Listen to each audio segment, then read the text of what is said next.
infant has very different needs than a toddler. And for parents just to even understand that the developmental stage for infancy is trust versus mistrust. If you change that baby, if you pick that baby up, if you rock that baby, if you're there generally for the baby with a need, then they're going to grow up to be able to form relationships of trust. If a baby lies in a crib, a baby's ignored, and I don't mean ignored for 5 minutes, but off and on for days, not fed properly, not changed when it needs to, then that child is going to have a very difficult time forming strong relationships. So, but for parents to understand, flashcards does not really necessary.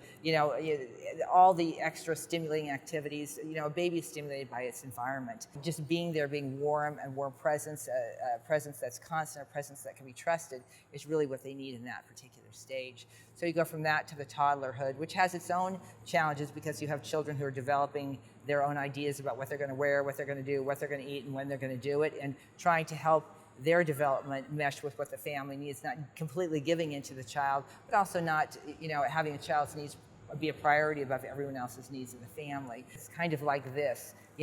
Here's the children, and as parents we run around and take care of the kids, but in reality it leaves them unprotected. It's kind of like if your marriage is strong and your goals are centered and what you want is together, you form a protective umbrella that embraces the children and keeps them safe. And that's the most important thing, not taking care of their every desire. They may have a lot of desires, but if you're taking care of their basic needs and making sure they feel protected, then you're doing a good job. From those toddler years, we go to the middle-aged years where they're active in school and a lot of their stressors might be friends and homework and sports. And so you're ushering through school teachers. I don't like my teacher, I don't like this, and helping them through that. And then you go to the tween years where it's as if they've turned their backs on you. You've gone from the desired parent to like, drop me off a block away from school. I don't want to be seen with you. There's actually a book called I Hate You Now, Will You Drive Me and Cheryl to the Mall, which I think is a great for parents of tweens and adolescents. So you go from that early tween years into adolescence where it really is a developmental stage where they're getting ready to leave.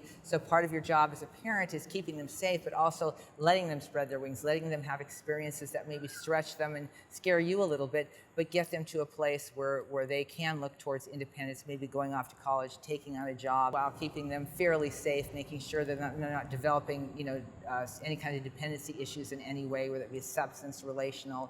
So, and then even in college, people think my sons or daughters off to college, that's it.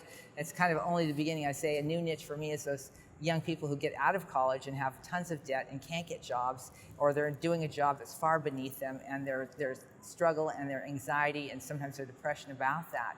So, and helping their parents understand too, how to uplift these young people that are a little bit older than they were to adjust to the world, but still helping them adjust to the world. So I work with parents in all levels of developmental stages, and parenting is another area that I really like to work in.